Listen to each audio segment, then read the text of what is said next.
Before we begin, I'm trying to reach 10,000 subscribers before the end of the year to make all these special videos, so if you like the content here, please consider subscribing to help fulfill Project 10K. Thank you. Now on to the video. This here is Bessie, the finest road paving machine ever built, and one of the rarest Cars diecasts ever made. It's no wonder Bessie is an incredibly rare item that a lot of Cars collectors want to get. She has quite a bit of screen time in the first Cars movie. This is the road paving machine that Lightning McQueen has to use to fix radiator springs. He's hooked up to Bessie for a good deal of his screen time in the original movie. Beyond that, Bessie has only ever been released 2 times. First in 2010 and again in 2016. As part of the deluxe line both times, of course, and in 2016, she was part of the Sheriff's Impound Lot series alongside Sheriff and the Tuners. Beyond that, Bessie is just an incredibly unique item on account of the fact that she's not alive. And while technically we do have some other items in the Cars diecast line that are not living characters, Globey comes to mind, who's the World Grand Prix mascot. The Stanley statue is always considered a diecast on its own. And of course, we'd have a wide variety of accessories over the years, like different trailers for haulers or the road trip cars or Sarge's cannon or that canceled speed checker item. But Bessie is the only Cars diecast to ever be sold on its own that doesn't have a face and is not alive. No face on Bessie here. Bessie in universe is not alive. Just a completely unique, one-of-a-kind item. It's no wonder this is a super rare car. There are so many reasons behind why Bessie is rare. And when I say rare, I mean it. It's hard to find this item for less than $100 loose. Most loose listings are either $80 or $100, and if you want to get her new in box, you're going to be paying quite a bit. Most in-box listings range from $130 to $180. So, is it worth it? I don't know. At the end of the day, it's a Cars diecast, but it's certainly a very unique one, and you could definitely see why it's gotten so rare over the years. I remember looking all over the place for Bessie when she came back in 2016. I really started hardcore Cars diecast collecting in 2017, but in 2015 and 16, I would still pay attention to what items were coming out, and when I heard Bessie was coming back, I knew I had to try to find her. Unfortunately, I was never able to, and with that price, I knew I would never get my hands on Bessie.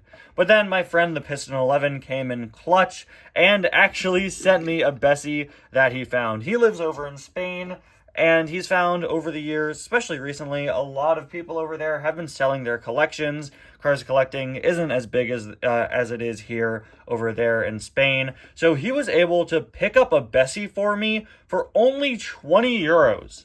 Only 20 for a loose Bessie. That is absolutely insane.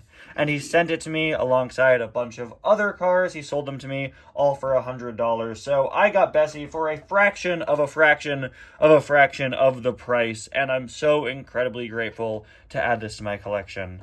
Hello everybody, and welcome back to another review. Today, we're going to be taking a look at Bessie, an item I never thought I'd get. I've been saying that quite a bit about these Piston 11 haul items, haven't I? Now, despite Bessie not having a face, it does kind of look like it, doesn't it? If you consider these tar tanks as the eyes, this is the nose, and this as the mouth. I'd assume that's not the intention, but I just had to mention it. It does look kind of like a funny face there. Now, I'm going to be honest. I'm used to reviewing cars. I'm not used to reviewing road paving machines. So I'm sorry if any of my terminology is wrong here. This is actually not the only Bessie Mattel has ever made. There's actually a plastic Bessie that came in a playset all the way back in 2007 that is significantly smaller than this one, but it does have a point in the fact that it can actually be attached to a car. Yeah, so this area here, the hitch, could actually sort of loosely be plugged into the rivet holes on the back of McQueen and allow it to be pulled. I really wish that was a feature here, because easily the biggest drawback of the Bessie diecast is the fact that McQueen can't pull it. Yeah, there is a little loose plastic piece sticking up on mine, but there is officially no plug that fits into cars. No plug, nothing. You can't have McQueen tow Bessie, unfortunately. Or at the very least, you can't have McQueen tow Bessie while being hooked up to her. He actually does line up pretty well with the back of Bessie here. It's actually pretty impressive just how well McQueen lines up. So the fact that they did that and made it scale really well together and then not allow him to hook up to Bessie is really annoying to me. You couldn't have just had a peg sticking up there so he could pull Bessie. Nope.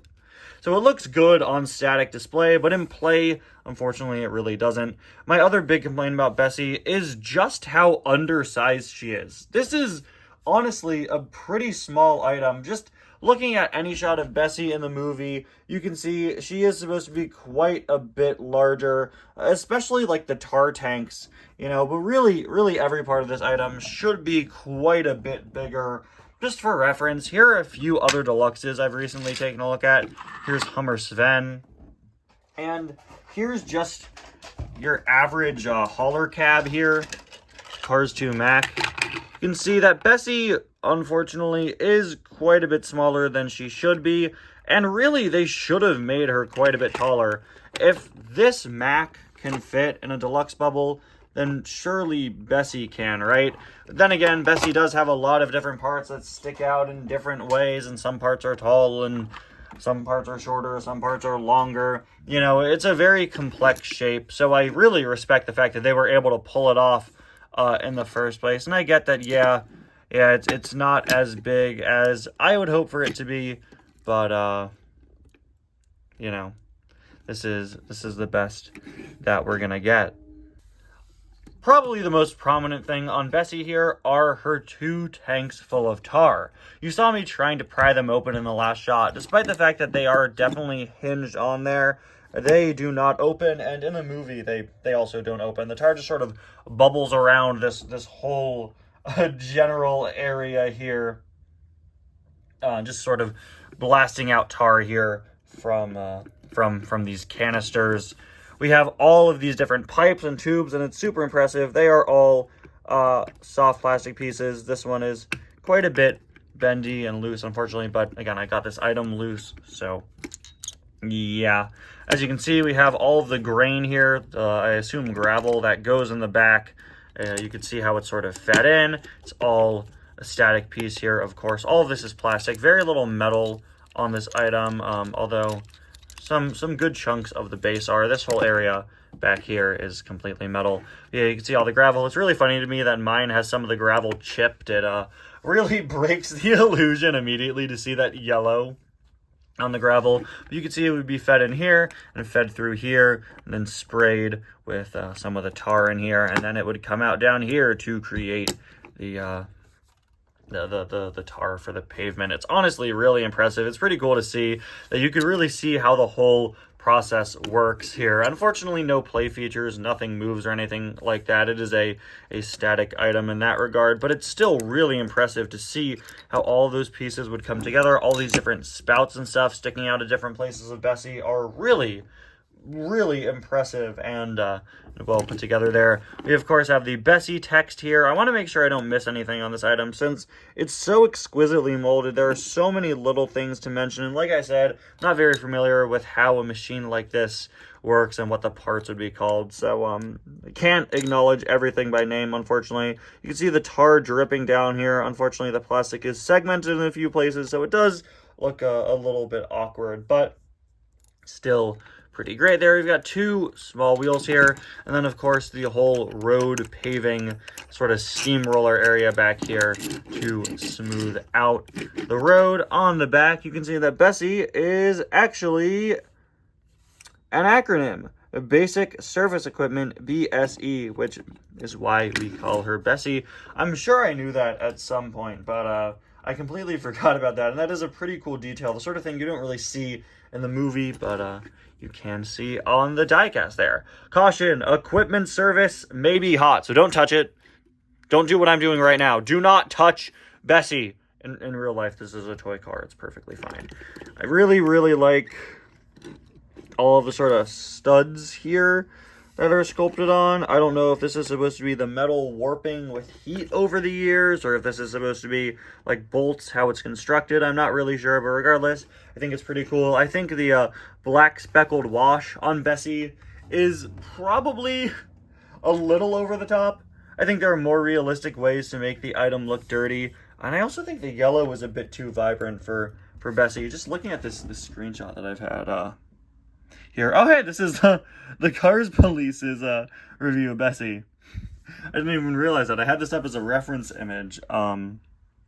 You can see that it should definitely be a little less vibrant, and maybe the dirt could have been a bit more realistic. I also think the tar canisters could have been a bit of a darker color there. You can see a whole lot of other pieces here, this whole sort of spinning wheel area that I assume would be the gravel gets fed. And at this angle, this is really the shot we see Bessie at in the movie, really the iconic angle on the character. A couple more canisters, this sort of furnace part down here, heating up all of the tar. And finally, there's a look at the base. And you can see just how many screws are used to put this item together. Even back here in the metal part is a screw instead of a rivet. Look at all that. We got 8 screws going on there. An incredibly impressive item and a pretty rare one. Unfortunately, I think it does fall short in several areas, like the size, the coloring in some areas. You know, it is a little bit disappointing in some areas, especially for just how rare it is, but I knew that going in. I've always known that this, of course, is exactly what the Bessie diecast looks like. And while it isn't the best, most accurate thing out there, it is the best that we have in terms of Bessie merchandise, so it is pretty cool, even though it may look a little bit off, a little small, and can't connect to McQueen. This is the Cars diecast line's Bessie, and it's still a pretty great item. Anyway, guys, thank you all so much for watching. I'll see you guys next time. Bye now.